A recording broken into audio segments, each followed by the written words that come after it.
All right, I got a question for you. We're going to start out with a quiz today. Oh boy. It's an open bulletin quiz. The answer to the quiz is found in the bulletin. We have 3 hymns today, right? Yeah. Did you guys notice that all 3 hymns had one word the same in all 3 of them? We haven't sang the last one yet. What's that one word? Tell. Tell. We are the body. What was the theme of that? Going, doing, and being the body, right? That is going to be our theme for the next 3 weeks. And by 3, I mean this week plus 2 more. We're going to be talking about the impression that we make on others. Now, have you guys ever heard the old saying, you never get a second chance to make a first impression? Yes. Do you know where that came from? You see, there's more quizzes. Is it in the bulletin? Yeah, it came from the bulletin. Actually, that was from 1966. It was Botany Suits' slogan. You never get a chance to make a first impression. And I thought, that's pretty clever for an advertising slogan. So, as we're going to talk about this impression today, we're going to continue with the quiz. And this might be more multiple choice, I guess. How many of you have ever, or how quickly can you get an impression or form an opinion of someone? How quick do you do it? If you notice the slide, the answer was on the slide earlier for Sunday school. 6 seconds. All right. So when you meet somebody for the first time, say, never met Candy. What is she going to notice about me that is going to quickly form an opinion? Easy. She needs no help from the peanut gallery. Odds are she's going to assume that she's going to assume my age. Since it's Sunday and I have a jacket and slacks on, if she sees me at a retail or eatery today, she would assume that I just came from church. Okay? The waitress at that eatery or the tellers that we run into today will assume the same thing.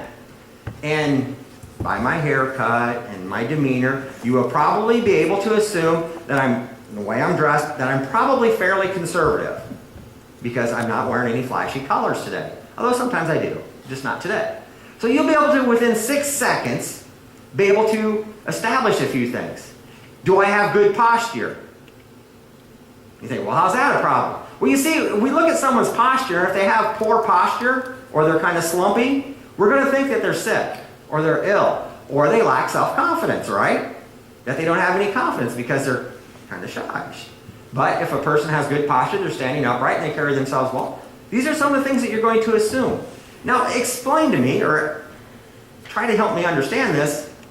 If we can do that in 6 seconds, and that's all we have is 6 seconds to make that first impression, what impression do people get from you and I? Now, let's say that you go get groceries today, and you're standing in line, and you just hear this person in front of you just chewing up the cashier. I mean, she's giving her the business. Or him, could be him. What are you going to quickly think of that person? Man, they're obnoxious. What a jerk. So then you pay for your goods and you leave. And you're kind to her. Because, well, you're nice like that, right? You're not an obnoxious jerk. Some days. Now, let's say that person standing in front of you, different day, different line, different person, was nice and kind. You're going to automatically assume that, right? Now, with that first person, let's say they walk out to the car, and you follow them out with your little buggy or your baskets and stuff, and you're walking out, and they're parked right beside you. Can you believe that? You parked by somebody so obnoxious? But, of course, you wouldn't be able to tell that by their vehicle. And as you're walking by your vehicle and past theirs, you notice that little ichthus down there. You guys know what the ichthus is? It's the little fish, the little Christian fish out there. Okay. You notice that on you and you're thinking, really? This is how a Christian acts?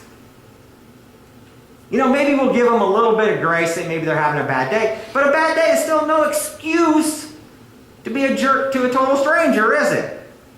Or maybe they're wearing a Jesus Saves t-shirt. God loves you across the back on the shoulders. And you see them just being obnoxious. What impression is that giving? You see, that's an impression we have to be mindful of, because if we're all Christians, and a Christian's being a jerk, obnoxious, rude, does that then reflect on all of us? And do we not see that reflection in society? I mean, you'll see it in the news. You see it through Hollywood and all these other various places, how Christians are hateful, bigots, and then all these phobics, Islamophobic, homophobic, blah, blah, blah, blah, blah, because we're all just haters, right? But is that true? No. But that's the impression they have. And how did they get that impression? They got it from us. Maybe not me in particular, but from us as Christians in general. And today, the passage we're going to look at is one that's familiar because we've already looked at it. We just studied this back in Philippians 4, verse 9. What you have learned and received and heard and seen in me. Now this is Paul talking to the Philippian church. These 4 things. Practice these daily, and the God of peace will be with you. Real quick. Do this, receive that. Just that simple. Do this, learn, receive, heard, and seen. Follow Paul's example. Receive peace. Pretty simple math. I mean, that's just 1 and 1 equals 2 kind of math. Now let's take a look at these 4 key elements real quick. And by real quick, I mean, maybe an hour, hour and a half. Learn. What others learn from you. That is your example. The example you set. What they see in you. Now, how many of you, I'm looking around, I'm trying to remember how many were here when we talked about the dog pile day. I can't remember. How many of you ever played the game when you were younger that is now politically incorrect for me to say? But basically somebody had a football, all the other boys on the back playground chased him and jumped on him. And somebody would yell, "Dog pile!" And then every boy within I'm going to say 5-mile radius that could hear it, would find the dude on the ground with the football and pile on top of him. That's a dog pile day. It's a dog pile. That's what that's called. Now, a dog pile day, if you've ever had one, is one where you go outside because it's 2 degrees outside and your car won't start. And you get it jumped and you finally get to work, but you're late to work. And the boss is all over you because you're late to work. And then you get there and you get done with him and yelling at you. Like, "Hey, I wish you'd just shut up so I can get to work." And then you get there and your machine won't start. Your computer won't start. All those people that showed up on time drank all the coffee, so now you don't even have a cup of coffee that you can have. Then, like I said, the computer won't start. This won't happen. That won't happen. Then you go through your day, and every time you turn around, there's something else just going wrong. And then someone comes along, says, "Hey, how you doing? I hope your day gets better." Says something kind to you. And that little bit of kindness cheers you up. How much does that help? You see, it's that example, that impression that we leave on others that can change their day. If that little bit of kindness can change your perspective and what you think and how the day is going for you, the same is also, the opposite is also true. That little bit of rudeness, that little bit of being a jerk, that little bit of being obnoxious affects them and impacts their day just as well as that kindness, that mercy, that grace that we give. You see, when we're out in the world, it's that example that that other people are going to see in us. And they're going to judge. People are judgmental. I know we're not supposed to be. But people are judgmental. That's the bottom line of it. We're always making judgments. They're going to judge you personally and everyone like you, related to you, for your actions. So our example is very important. And if that first impression sticks with us like it does, then how long does a good example or a bad example stay with that other person? Now, how many of you can remember somebody who made a fool of themselves? For some of you, I'm going to say way back to high school, because that's way back for some of us. For some of you, it's this week. I know, it's sad. You got to go back. Okay, for you guys, maybe elementary. Can you remember somebody who was a fool, done something stupid? And you still, when you see that person today, whether it's been last week or last century, that way I should cover everybody, still thinks of that person the same way that they remember from that first impression. Maybe they've changed, maybe you've changed your mind. So the example that we leave, the impression that we leave on other people, whether it's positive or negative, is going to stick with them. That's why our example is so important. What you have received. What do people receive from you? And this, of course, would be our generosity. Now, this goes beyond just the monetary sort of things. Our generosity, we can be generous with forgiveness, mercy. We can be generous with grace. But the one thing I think we lack that we're going to touch on is attention. How generous are we with our attention? You're thinking, well, how's that? You know, because attention costs us time, and time is irreplaceable. You see, if I lose all my money, I'm still healthy, I can make more money. If I lose all my talents, let's just say all of a sudden I have no voice. Well, I still have my health, other health, I can do other things, you know. My mind still works, so I can still do something. But time I can never get back. Once this second disappears into history, it's gone. I can't relive it, redo it. So I think attention, because it costs us the one thing that is so valuable, the one thing that we can never get back, is the one thing that we're the most stingy with. And the question I have for us is, how many of us are in a conversation with somebody? Now, I know not everybody's guilty of it, but I know I am guilty of it. Or talking to somebody, you're just conversing, hey, how's it going? How you doing? You have a good day. And in the back of your mind, you're not thinking, how are they doing? What's going on with them? You're thinking, she just said that, so I have to answer this one. They're saying this, so I have to answer that one. How selfish is that? You're thinking, how can that be selfishness? It's selfish in that we are taking away from their importance, their attention, their time, and we're using it to form our opinion. Instead of paying attention and listening to what they really have to say, we're assuming that we already know and that we're paying attention to our opinion in our next verbal communication as opposed to paying attention to what they're saying. You see, that generosity of time and attention is phenomenal. How many times have you guys ever talked to somebody and you knew they did not hear a word you said?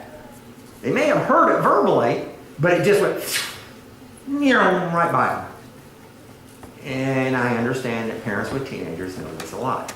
But people don't outgrow that. How many times have you guys been at work? And you know, you're talking to somebody, it's not paying attention whatsoever. Sorry. How many of you have ever been married and talked to your spouse and know it just went right by it? Hey, you put your hand down. You put your hands up for it. I have okay, she can say that honestly because I have, sometimes I get narrow, laser focused on something, and she almost has to hit me with a 2x4 to get my attention. I'll give you one. Oh yeah, I'm supposed to be talking to you. And there's a lot of times I'm just like, and nothing, everything she's saying is just like right out the window. And that's how I know about this because I'm guilty of it. I'm as guilty as any man in here. I'm just as guilty of it. And ladies, y'all are just as bad too. So don't be smirking too much at me up here. Our attention is our greatest resource and asset. When people come to us and say, I need you to pray for me. I'm having problems with such and such. Isn't it awful, awful rude of us to shrug it off? Because we have something else more important that we think is more important. Isn't our brothers and sisters in Christ and those who don't know the Lord the most important thing? Aren't they more important than our own needs? But yet our generosity, we are so stingy with our attention. The next one is hear. What people hear from you, your words. Now here, I got another question for you. How many of you have ever suffered from foot and mouth disease? I knew you would. I knew you would raise your hand with me. I knew I wouldn't be the only one. This comes into play when there are people who have a tendency to flap their lips a lot. Those of us who do that have a tendency to say things we shouldn't say at the wrong time, and we end up with our foot in our mouth. That's why it's a disease. It's a disease. You have to recognize it for a disease and try to find us out. Or we could just learn to be quiet. But that is so hard. More than once, I'm going to use a reference to an old movie. More than once, my mouth has written a check that my hind end can't cash. And that's the worst. Because I'll say, yes, I'll be right over. I can help you with that. I promise I will. And then don't. That is the worst kind of foot and mouth disease. That's when our mouth gets us in trouble the most. When we don't do what we say we're going to do. The second part of this is, how do we use our words? I want you all to remember these 3 C words, and I really should have put them on the handout. Condemn, criticize, and complain. Condemn, criticize, and complain. Condemn, criticize, and complain. Repeat them with me. Condemn, criticize, and complain. From this point forward, I want every one of us to think before we speak and think of those 3 words. Is what am I about to say critical, condemning, or complaining? Think about that. How often do the words that come out of our mouth involve one of those 3 things, or actually all 3 of those things? Now there is a difference. There are times that we need to correct. There are times that we need to instruct. But we don't have to punch them in the head when we do it with our words. It doesn't have to be, I will rip your arm off and beat you bloody with it if you ever do that again. What it can be is, this is how you should do it because the result will come out better. And that is not an easy task. I have by no means perfected it. And to be honest with you, I'm not sure if I know anyone who has. But it is something we all can and should work on. Some people it will come more natural. For some of us, we have to work on it a little bit harder. But consider this. Am I slaughtering the person? Or am I performing first aid? Am I helping them to get better? Am I building them up? And don't use, I'm trying to help you, with the back of the hand either. Which would be the, look, if you just do it the way I told you the first time, you'd be done with it by now. It's not helpful. It's difficult to not do that. What others see in you, your actions. And Paul finishes this up with what you have learned, what you have received, what you have heard, and what you have seen. Our actions will always speak louder than our words. Our example of our generosity, our generosity and our words won't mean very much if we can't back them up. I want to read something from James 2. I want you to listen to this and pay attention because I want us to catch this whole, our words are secondary to our actions.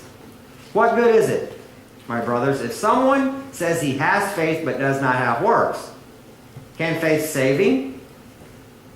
If a brother or sister is poorly clothed and lacking in daily food, and one of you says to them, go in peace, be warm, be filled, without giving them the things that they need for the body, what good is that? So also, by itself, faith that does not have works is dead. Did you catch that? You know somebody is in need. And this goes back and ties in with generosity and example and our words. You know somebody's in need. You know they need some help. Go on, have a nice day. Be blessed. Oh, I'll pray for you. Sure will, sweetie. And do absolutely nothing about it. We have to be able to put what we say into action. And actually, to be honest, the best way to do it would be to not say anything to begin with, then just do it. It is imperative that we be mindful of the fact that we are being watched all the time, 24/7.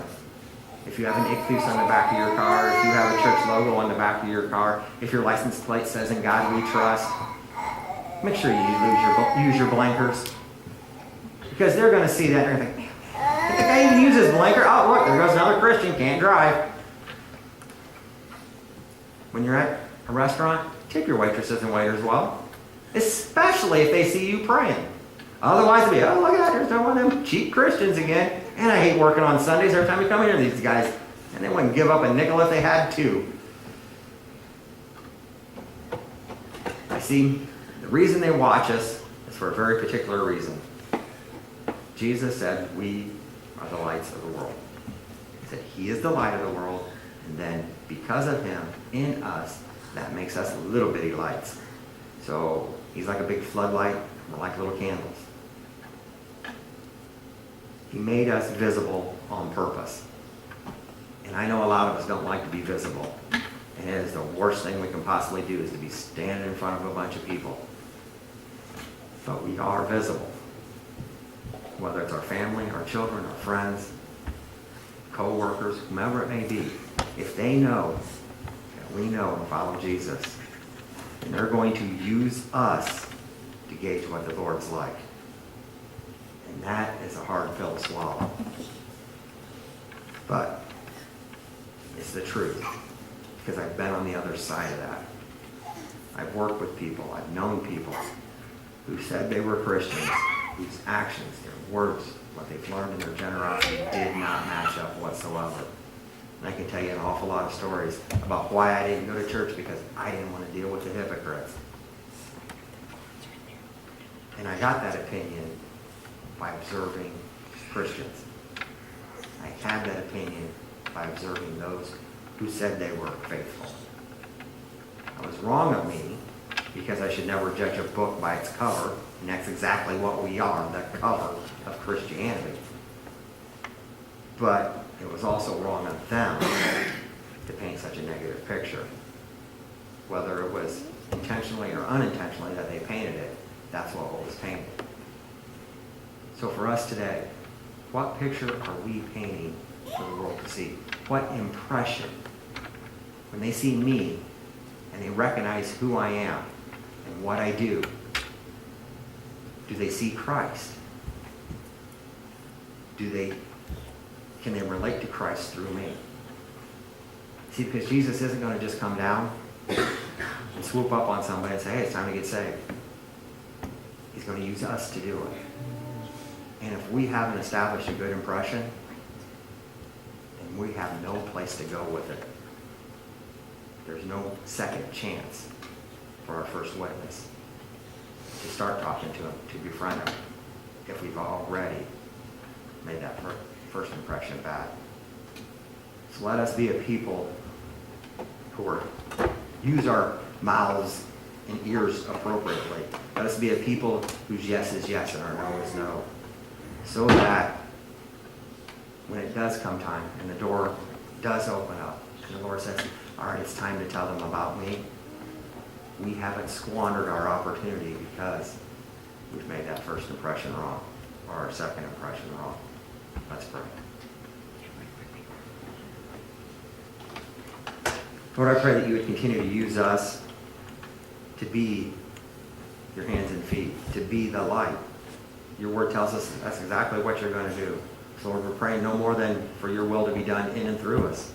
That's simply what we're praying for. Lord, it's not always an easy task. It's not something that's natural to us. We have a tendency to be stubborn. We have a tendency to be short-tempered. We have a tendency to do the things we're not supposed to do, and you know that, Lord. And your grace and mercy cover all that. Lord, I pray that we would be mindful, though, of how it is impacting that person across the room that saw it, or that person that's sitting next to us, how they see it and how they view you because of us. So Lord, make us good examples. In Jesus' name, amen.